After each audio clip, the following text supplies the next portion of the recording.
Mas cabe lembrar o seguinte: eu cuidei de moradores de rua durante 6 anos da minha vida. Durante esses 6 anos que eu cuidei de moradores de rua, muitos, né, são apenas pacientes psiquiátricos. E como eu já falei aqui várias vezes para vocês, inclusive retuitei um tempo atrás, o pessoal falou que o áudio tá ruim. Eu vou continuar, tá, gente? Eu vi gente falando que o áudio estava bom, mas a Silvia Oliveira está dizendo que o áudio não tá bom. Me avisem, tá, por favor. Eu vou continuar aqui tocando, vocês me avisem se o áudio está ruim ou não. Enfim, essa agenda de diminuição dos hospícios e para poder, de fato, sob o pretexto, o pessoal está dizendo que o áudio está bom, o áudio está excelente, então não vou olhar mais questão de áudio no chat. Sob o pretexto de melhorar os hospitais psiquiátricos, nós sabemos muito bem que existe uma agenda revolucionária para fazer com que esses pacientes psiquiátricos que precisariam estar internados, precisariam estar em hospitais, precisariam estar sob medicamento para poder controlar esses problemas que não são de ordem psicológica, né? Ou seja, são de ordem psiquiátrica. O que significa isso? É um problema na soma e não na psique. O homem é um ser psicossomático, tá? O que significa isso? Soma significa matéria, psique, a alma. Quando nós temos algum problema na psique, isso tende a interferir na soma, que é a matéria, e vice-versa. Quando você tem um problema no corpo, isso vai refletir na sua psique, e um problema na psique vai resultar em um problema no corpo, né? Então, de fato, algumas pessoas não podem simplesmente ter um tratamento que cuide apenas da questão da psique, ou seja, comportamental. Algumas pessoas não bastam que tenham um tratamento com um psicólogo. É necessário um pequeno tratamento, bem leve mesmo no corpo, às vezes para... Obrigado, Anderson. Onde está trazendo um cafezinho para gente? Um problema que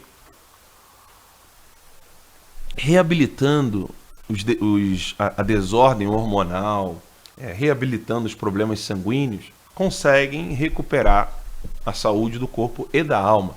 E quando eu falo alma aqui, esqueça esse negócio de alma no sentido religioso. Eu estou falando daquele princípio intrínseco de movimento que é o responsável pelas faculdades da inteligência e da vontade. Ou seja, aquele quid do homem que não está na matéria. E por que nós sabemos que isso é imaterial? Graças a Aristóteles. Vocês estão vendo que o meu ar, o ar que eu consumo está sendo armazenado no meu pulmão, ele sai com uma articulação com o músculo na minha boca, que é a língua. A boca abre e fecha e por meio de códigos eu consigo levar informação e imagem para vocês. Eu vou repetir. Vejam que o fato de eu encher o meu pulmão de ar, soltar esse ar por meio do músculo da língua, com a boca abrindo e fechando, por meio de códigos, que no caso é a linguagem, eu consigo transmitir para vocês uma imagem e uma série de informações que não são materiais. Então isso prova a imaterialidade da alma. Isso prova o quanto que existe uma faculdade no homem que não está presa à matéria.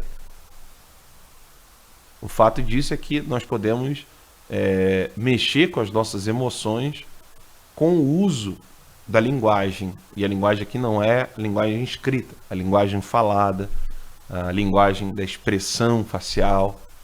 Quando você vê um filme e você sabe que todos ali são atores, você sabe que tudo ali é efeito especial, mas você sente, começa a participar daquela comunicação e aí você chora, se emociona, fica com raiva, admira, nossa, aquele cara fera mesmo, matou todo mundo, ou aquela pessoa é muito virtuosa mesmo, olha só, ajudou aquelas pessoas carentes, tudo isso numa ficção, num filme, mas por causa dessa união psicossomática do homem, o homem é substancialmente alma, substancialmente corpo, essa junção, essa união que une a imaterialidade com a materialidade faz com que nós precisamos cuidar não apenas das questões psicológicas, mas também das questões físicas.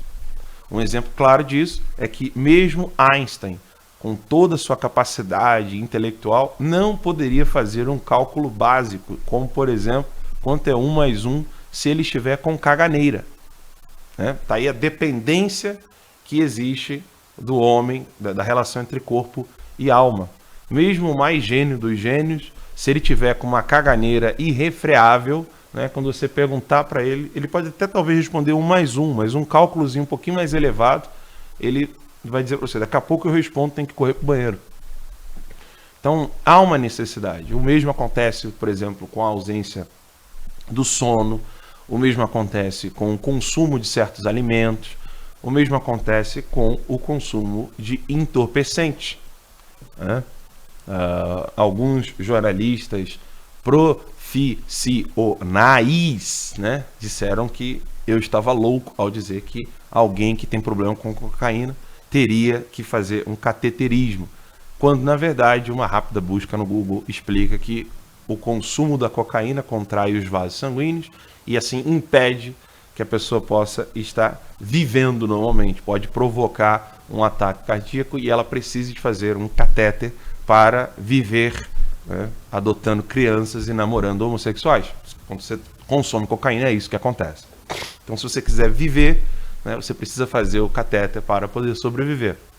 Então, vejam como que não apenas o consumo de toxinas pode bloquear a inteligência de uma pessoa. Basta que ela fique escrava do que nós chamamos de cosmovisão. A pessoa fica presa ali àquela visão de mundo, ela não consegue ir além.